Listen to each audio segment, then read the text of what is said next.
E se o Apocalipse tivesse um herdeiro? É isso que a X-Force descobriu no capítulo 3 de X-Men 97, logo após seguir o rastro dos Cavaleiros do Apocalipse e mergulhar em uma memória de 3.000 anos, e o que eles encontraram no passado poderia mudar completamente o que estavam enfrentando no presente.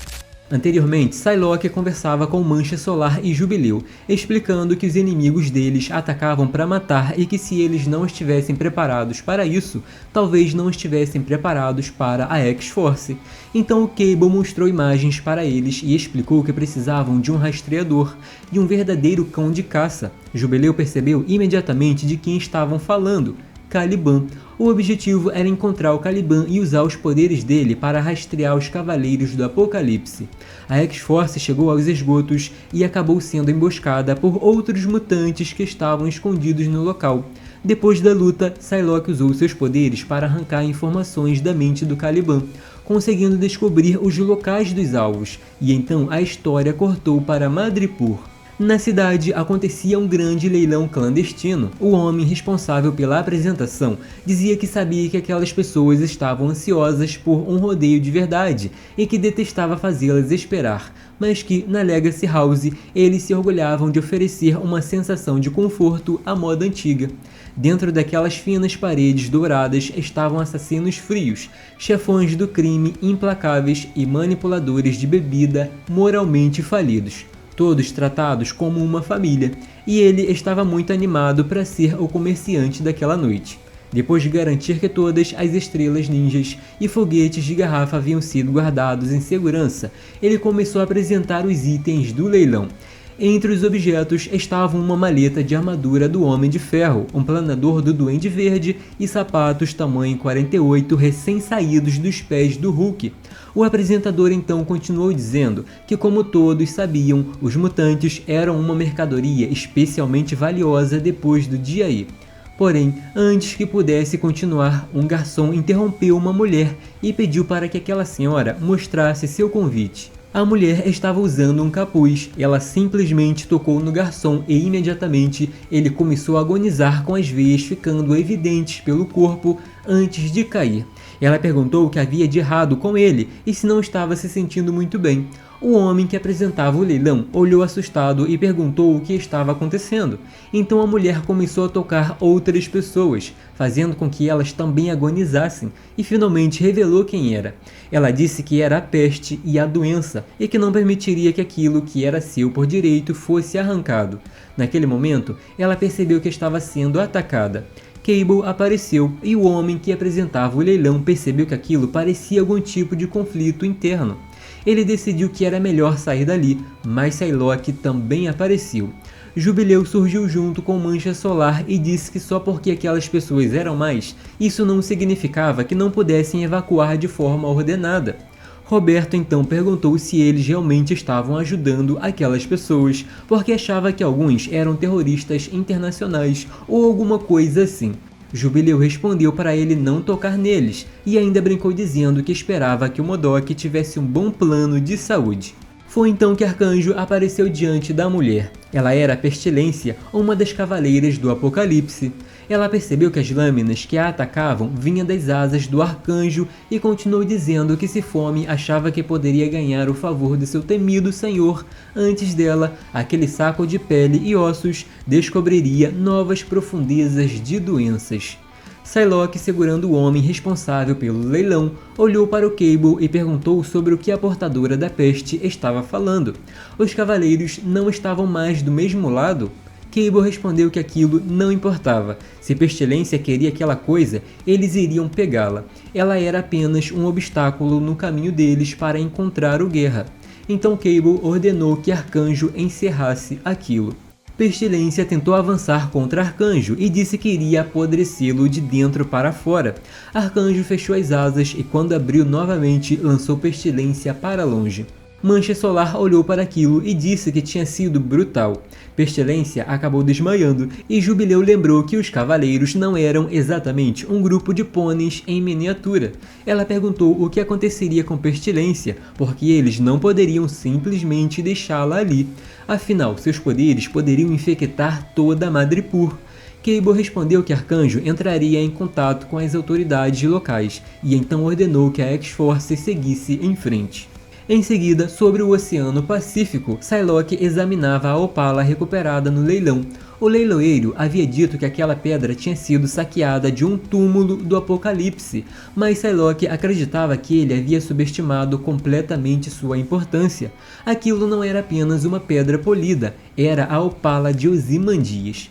Ozymandias era um mordomo do Apocalipse que estava ao lado do tirano havia séculos, cumprindo sua vontade. A telepata explicou que diziam que Ozymandias havia sido filho de um faraó que tentou tomar o poder com uma doença. E foi aí que Ensabanur apareceu, reivindicando o trono em seu lugar e amaldiçoando com visão profética e servidão eterna. Cable perguntou se Ozymandias ainda era um problema em sua época, mas deixou claro que o que realmente importava naquele momento era saber se aquele objeto ainda tinha alguma utilidade. Foi aí que Psylocke pediu para que ele não a apressasse. A pré-cognição de Ozymandias havia permitido que ele registrasse Apocalipse ao longo do tempo. Ela acreditava que poderia usar seus poderes para acessar a memória psicométrica da Pedra Preciosa. Talvez caminhando pelo passado daquele monstro, poderiam descobrir o caminho para o vilão. Psylocke começou a acessar as memórias e imagens do passado surgiram diante dela. Ela viu Apocalipse, viu seus guerreiros e também momentos de sua vida antes de ele se tornar aquilo que conheciam. Viu Ozymandias escrevendo e sentiu a energia da Opala enquanto a borboleta psíquica surgia ao redor do seu rosto. Ela então percebeu a quantidade de emoções armazenadas naquela memória, tanta raiva, tanta dor e tanta vontade de sobreviver, 3.000 anos atrás. A visão levou Psylocke para o Egito 3.000 anos antes de Cristo. Ali, seres usando armaduras proclamavam a grandeza de Ramatu e sua benevolência. Um deles continuava falando quando um portal surgiu, como os portais do Noturno, e uma cauda apareceu puxando o guerreiro para longe das pirâmides. E era exatamente o Noturno levando aquele ser até a Vampira e o Fera. Ele disse para eles olharem o que havia encontrado vagando pelas areias solitárias. Vampira respondeu que nunca deveria acusar a comitiva de boas-vindas de perder tempo, enquanto Fera, correndo o risco de parecer ingrato, sugeriu que talvez aquela recepção pudesse ser um pouco mais gentil com o módulo craniano, pois acreditava que alguns componentes importantes poderiam estar alojados ali. Vampira pediu desculpas a Hank, dizendo que estava presa naquela situação e morrendo de vontade de abrir alguns daqueles homens de lata. Fera considerou aquilo totalmente compreensível, mas antes que pudesse terminar, Noturno teleportou os três para onde estava o Professor Xavier. Fera continuou explicando que talvez estivesse frustrado tentando improvisar uma tecnologia de viagem no tempo usando os restos daqueles soldados, que eram feitos de algum tipo de tecnologia que ele ainda não conseguia compreender completamente. Talvez a ciência daqueles autônomos simplesmente excedesse sua compreensão como um homem dos anos 90. Então o professor respondeu que o Hank não deveria se depreciar. Todos sabiam que ele estava se esforçando além da capacidade de qualquer um para tentar levá-los de volta para casa. Vampira então jogou aquele guarda tecnológico sobre uma mesa e disse para o Hank não desanimar, só porque ela estava ficando louca. Se qualquer um deles colocasse a cabeça para fora e fosse visto pelos habitantes locais usando seus poderes, poderiam virar toda a linha do tempo de cabeça para baixo. Ela disse que era um milagre sua cabeça ainda estar no lugar depois de tudo o que haviam passado, mas que ainda tinha fé em Fera. Hank agradeceu, para ele aquilo era revigorante. Um cientista verdadeiramente capaz não deveria perder tempo precioso lamentando condições que não podia controlar. Então ele declarou: avante e para cima, meus companheiros mutantes. Professor Xavier pediu para que o Hank o chamasse caso conseguisse algum processo substancial. Ele iria verificar como Magnus estava. A visão mostrou Magneto junto de Ensabanur. Magnus comentou que não era apenas o calor do deserto que sentia, havia uma emergência ali, e ele perguntou a Ensabanur o que estava incomodando sua mente. Ensabanur respondeu que parecia que eles estavam andando em areias movediças, não estavam ganhando terreno contra as forças de Hama-Thu, apenas lutando para manter o terreno que já possuíam. Magneto respondeu que era preciso investir muito esforço para conseguir aquilo, então explicou que aquela era justamente a dificuldade dos mutantes. Atingir a estagnação exigia um esforço imenso. Às vezes sobreviver não era suficiente, era preciso superar. Charlie chegou perto deles e Magnus disse que estava contando ao novo amigo sobre um assunto que os dois entendiam muito bem. Xavier respondeu que tinha ouvido e que talvez todos precisassem de um diálogo mais longo, porque o Sol tinha um jeito de atingir as pessoas naquele lugar. Ensabanur concordou, eles deveriam descansar e se preparar para as batalhas que viriam. Se o destino assim quisesse, lutariam juntos por muito tempo. Então voltamos para Psylocke no presente. Ela comentou que aquilo era bastante vívido, como se pudesse sentir a areia. Cable pediu para que ela fosse direta ao ponto, porque sabia que a Psylocke não costumava enrolar. Ela respondeu que sim, mas que não esperava que a história de Apocalipse estivesse tão envolvida com os X-Men. Jubileu imediatamente perguntou se ela havia visto alguma coisa sobre os X-Men que eles precisavam saber. Cable respondeu que não iria parar para coletar as informações naquele momento. Primeiro, eles reuniriam tudo e depois a analisariam. Eles eram um esquadrão, não uma democracia. Além disso, a menos que Jubileu tivesse alguma habilidade telepática que não havia contado para eles, aquela Opala era apenas um peso de papel chique para ela. Quando a Psylocke pediu para que o Cable tivesse cuidado, ele usou seus próprios poderes para entrar nas memórias, e os dois passaram a enxergar aquelas lembranças juntos. Psylocke disse que a sensação era diferente de tudo que já havia experimentado. Eles então viram uma mulher ao lado de Ensabanur. Ela contou que quando o viu emergir das areias, soube que era alguém verdadeiramente digno de reconstruir aquelas terras e recuperá-las da devastação do destruidor Hama-Thu. Ela perguntou quem ele era, aquele estranho aos deuses. Ensabanur respondeu que havia merecido seu nome, ele era Apocalipse. Quando Hama-Thu tomou aquele reino e exterminou seu povo, ele jurou que não abriria seu coração para ninguém por toda a eternidade. Mas aquela mulher, Kandra, era muito mais do que ele poderia ter imaginado. Kandra disse que Apocalipse não precisava proteger seu coração de maneira tão feroz. Hama-Thu havia partido para sempre e eles deviam aquilo a ele. Apocalipse então se sentou na cama e afirmou que todos aqueles que haviam permitido a tirania de Hama-Thu seriam expulsos de seus ninhos de serpentes e esmagados sob seus pés. Ele não descansaria até que sua vingança estivesse completa. Kandra disse que não esperaria nada menos de um rei guerreiro tão grandioso, mas um governante poderoso não deveria ficar sozinho, então perguntou a Apocalipse se ela era digna o suficiente para ser sua rainha. Apocalipse respondeu que sentia um grande potencial nela. Os dois se beijaram e ele terminou dizendo que testaria seus limites. Mais tarde, Ozymandias apareceu diante de uma câmara. Ele dizia que o terror daquele vira-lata de pele cinza já durava tempo demais. Com aquela magia bizarra deixada por Hama-Thu, a dinastia de Ozymandias finalmente ascenderia. Se aquela câmara contivesse ao menos uma fração do poder que aquele estranho dominador de escravos possuía, todos os segredos para conquistar o Egito e governá-lo para sempre estariam ali, esperando por ele.